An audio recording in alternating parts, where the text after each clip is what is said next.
बिस्मिल्लाहिर्रहमानिर्रहीम। अस्सलाम वालेकुम डियर स्टूडेंट्स।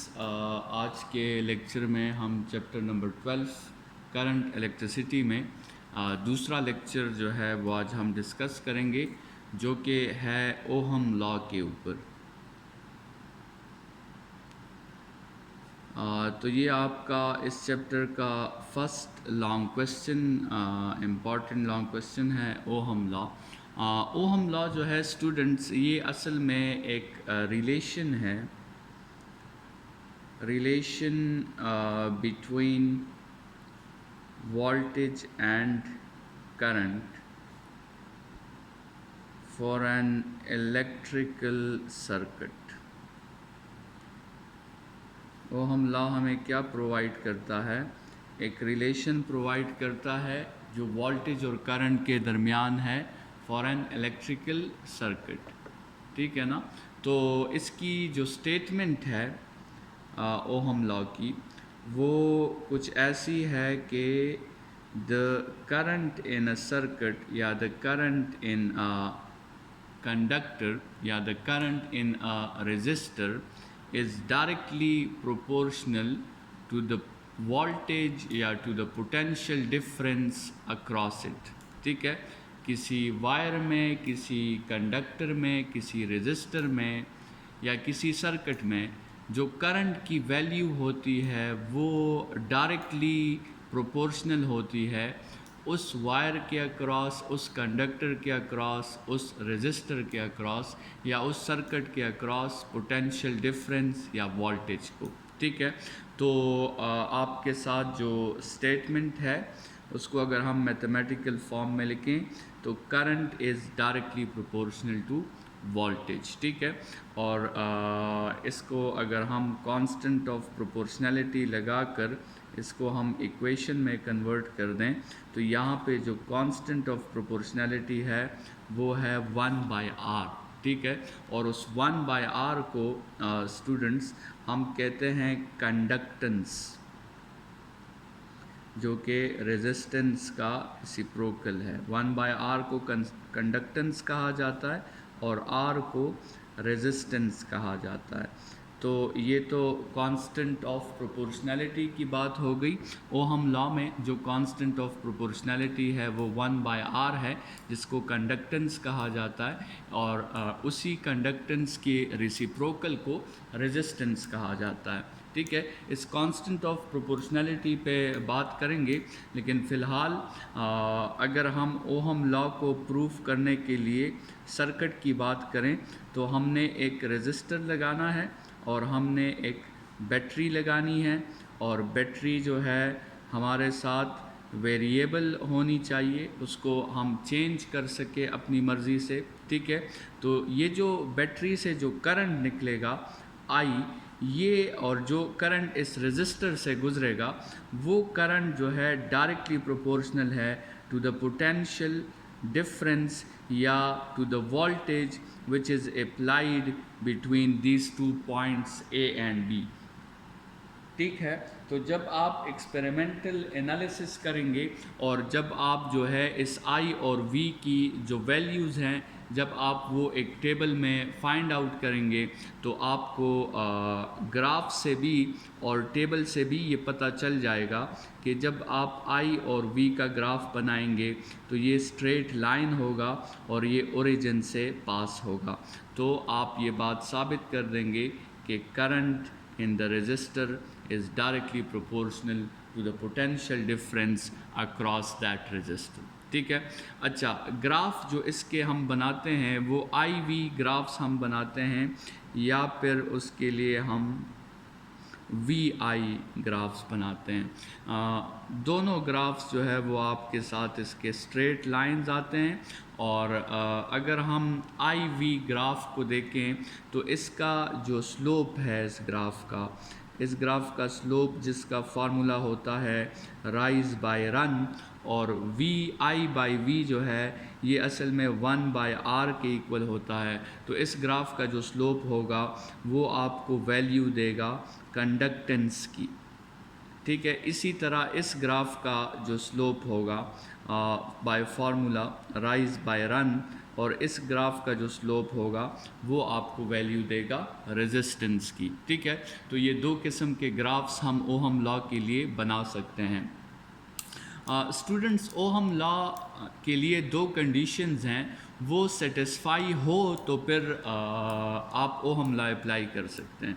जनरली तो स्टेटमेंट के लिहाज से ओहम लॉ की एक ही कंडीशन है और वो ये है कि the resistance in Ohm law is used as a constant of proportionality, so the resistance must be insured constant. Resistance को चेंज नहीं होना चाहिए। अगर रेजिस्टेंस चेंज हो गया तो फिर ओहम लॉ आपको सही रिज़ल्ट जो है वो नहीं देगा। तो इस रेजिस्टेंस को कांस्टेंट रखने के लिए और इस रेजिस्टेंस को कांस्टेंट इंश्योर करने के लिए दो बातें हैं जिनका आपको ख्याल रखना होगा, जिसको हम टर्म करते हैं कंडीशंस फॉर ओहम लॉ। असल में ये रेजिस्टेंस जो है स्टूडेंट्स, ये टेम्परेचर पर डिपेंड करता है। तो रेजिस्टेंस को कांस्टेंट रखने के लिए सबसे पहली बात जो हमें इंश्योर करनी होगी वो ये होगा कि टेम्परेचर जो है सर्किट का वो कांस्टेंट हो, या उस रेजिस्टर का या उस कंडक्टर का टेम्परेचर जो है वो कांस्टेंट हो। ठीक है, और दूसरी बात जो हमने इंश्योर करनी है वो physical state of that circuit है, physical state of that conductor है या दैट रेजिस्टर है, वो भी सेम होनी चाहिए। मतलब ऐसा ना हो कि करंट के गुज़रने से उस कंडक्टर की जो फिज़िकल स्टेट है वो सॉलिड से लिक्विड में कन्वर्ट हो जाए या लिक्विड से गैस में कन्वर्ट हो जाए। अगर ऐसी सिचुएशन होती है तो तब भी रेजिस्टेंस चेंज हो जाती है और फिर रेजिस्टेंस कांस्टेंट नहीं रहती। तो ये दो बातें हैं जिसका आपने ख्याल रखना है ओहम लॉ में। ठीक है, तो मतलब ओहम लॉ की जो जनरल स्टेटमेंट है वो कुछ ऐसी हो जाएगी कि the current through a resistor is directly proportional to the potential difference और to the voltage across that resistor, provided that the temperature and the physical state of that resistor does not change. ठीक है, तो ये आपके साथ ohm law की complete statement हो जाएगी। अच्छा, अब स्टूडेंट्स ओहम लॉ के मुताबिक और ओहम लॉ को डिफ़ाइन करने के बाद हम मटेरियल्स को दो कैटेगरीज़ में कैटेगराइज कर सकते हैं। एक वो मटेरियल्स हैं जो इस लॉ को ओबे करते हैं और एक वो मटेरियल्स हैं जो इस लॉ को ओबे नहीं करते। तो जो इस लॉ को ओबे करते हैं उनको हम कहते हैं ओहमिक मटेरियल्स, और जो ओबे नहीं करते उनको हम कहते हैं non ohmic materials. Ohmic materials में स्टूडेंट्स जितने भी मेटल्स हैं, ठीक है, या फिर जितने भी आपके साथ कंडक्टर्स हैं, वो सब आपके साथ ओहमिक मटेरियल्स हैं, वो ओहम लॉ को ओबे करते हैं। ऑन द अदर हैंड जितने भी नॉन मेटल्स हैं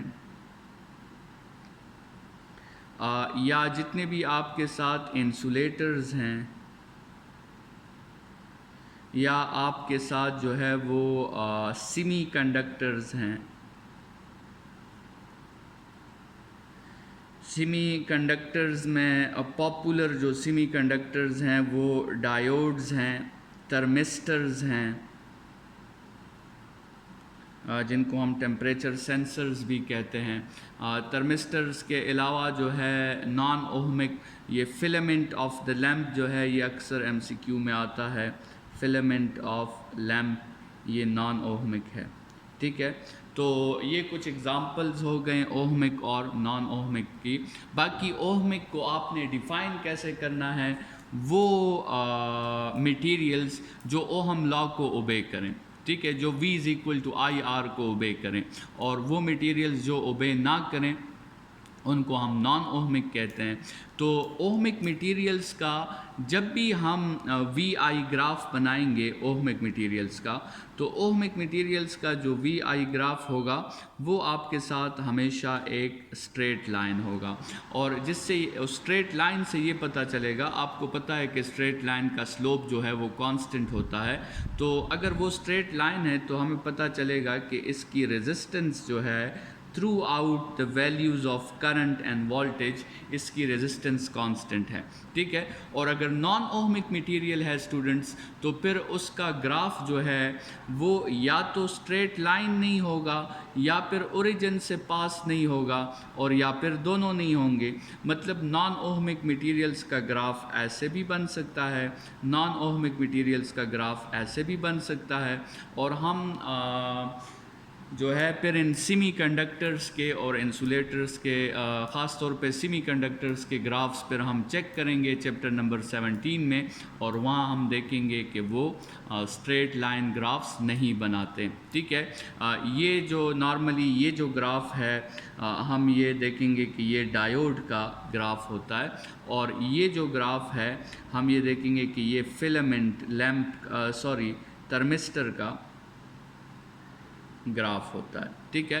तो लेट्स सपोज अगर आप स्लोप्स के आइडिया को लेकर चलें, तो ये जो ग्राफ है ये आपको ये बताएगा कि द स्लोप इज़ इंक्रीजिंग, इसका मतलब द रेजिस्टेंस इज़ इंक्रीजिंग। और ये जो ग्राफ है ये आपको ये बताएगा कि द स्लोप इज़ डिक्रीजिंग, तो इसका मतलब द रेजिस्टेंस इज़ डिक्रीजिंग, ठीक है। स्टूडेंट्स जनरली याद रखें कि जो ग्राफ वोल्टेज के एक्सिस की तरफ बेंड हो जाता है, जैसे ये वाला ग्राफ है, ये किस तरफ बेंड हो रहा है, ये वोल्टेज के एक्सिस की तरफ बेंड हो रहा है। तो जो ग्राफ वोल्टेज के एक्सिस की तरफ बेंड हो जाता है, आपने ये समझ लेना है कि उस कंपोनेंट की रेजिस्टेंस जो है वो बढ़ रही है। और जो ग्राफ करंट की तरफ बेंड हो जाता है, तो करंट की तरफ बेंड होने से आपने ये समझ लेना है कि उस ग्राफ की रेजिस्टेंस जो है वो कम हो रही है, ठीक है। तो ये दो बातें जो है एमसीक्यूज़ के लिए एज अ शॉर्टकट वो याद रखें कि अगर एक ग्राफ बेंड हो जाएगा टूवर्ड्स वोल्टेज, तो इसका मतलब ये होगा कि उसकी रेजिस्टेंस इंक्रीज़ हो रही है। अगर एक ग्राफ बेंड हो जाएगा टूवर्ड्स करंट, तो उसका मतलब ये होगा कि उसकी रेजिस्टेंस डिक्रीज़ हो रही है। और अगर वो स्ट्रेट लाइन होगा, जैसे ये सिचुएशन है, तो अगर वो ये पहले दो केसेस तो कर्व के हैं ना, अगर वो स्ट्रेट लाइन होगा तो इसका मतलब ये होगा कि उसकी रेजिस्टेंस ना डिक्रीज़ कर रही है ना इंक्रीज़ कर रही है, उसकी रेजिस्टेंस जो है उस वक्त आपके साथ कांस्टेंट है, ठीक है। तो ये तो हमने ओहम लॉ, उसकी स्टेटमेंट जो है, कंडीशन, और फिर हमने बात की उसके ग्राफ्स पे, ठीक है। तो अब डिस्कस करते हैं कि जो हमने कांस्टेंट ऑफ प्रोपोर्शनैलिटी का जिक्र किया, रेजिस्टेंस, अब उस रेजिस्टेंस को थोड़ा सा डिस्कस करते हैं कि ये रेजिस्टेंस आपके साथ क्या चीज़ है।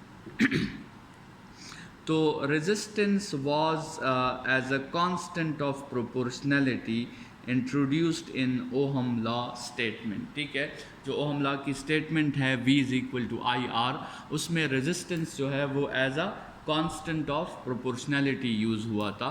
तो रेजिस्टेंस की जो डिफिनीशन है वो है द अपोजिशन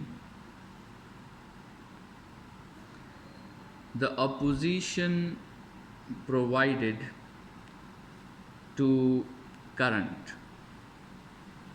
करंट को जो अपोजिशन प्रोवाइड होती है उस प्रॉपर्टी को हम रेजिस्टेंस कहते हैं। ये प्रॉपर्टी जिस इक्विपमेंट में पाई जाती है, जिस डिवाइस में, जिस कंपोनेंट में ये प्रॉपर्टी पाई जाती है, उस कंपोनेंट को हम रेजिस्टर का नाम देंगे। So the component which have this property is known as resistor, ठीक है। उसको हम क्या नाम देंगे, रेजिस्टर का नाम देंगे। अच्छा, रेजिस्टेंस की एक और डिफिनीशन, मैथमेटिकल डिफिनीशन भी आप कर सकते हैं। ओहम लॉ के मुताबिक आप रेजिस्टेंस को लिख सकते हैं V/I। तो यहाँ से आप रेजिस्टेंस को डिफ़ाइन कर सकते हैं कि what is resistance. Resistance for a resistor is actually voltage to current ratio, ठीक है। वोल्टेज टू करंट रेशो है ये। वोल्टेज मतलब आपने उस रेजिस्टर के अक्रॉस देखना है कि वोल्टेज कितना है, फिर आपने उस रेजिस्टर के अक्रॉस देखना है कि उससे करंट कितनी गुजर रही है, और फिर आपने दोनों को डिवाइड कर देना है। तो आपके साथ उस सर्किट के लिए या उस कंपोनेंट के लिए रेजिस्टेंस की जो वैल्यू है वो आपके साथ आ जाएगी। ठीक है। अच्छा, रेजिस्टेंस का जो SI यूनिट है, रेजिस्टेंस का SI यूनिट है ohm.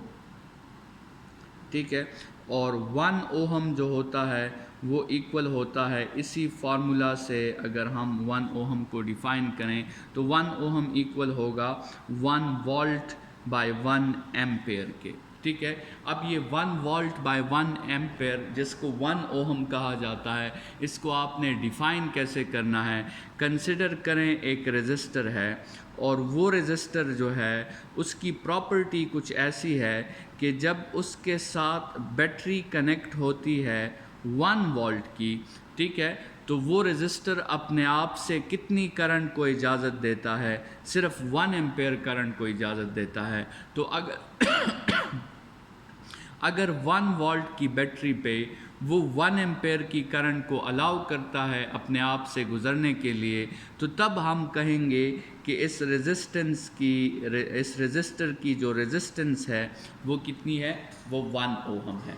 So 1 ohm is the amount of resistance if it can allow a current of 1 ampere through the resistor at a potential difference of 1 volt। ठीक है। सो ये आपके साथ जो है रेजिस्टेंस की यूनिट की जो कि ओहम है उसकी डिफिनीशन है। ठीक है।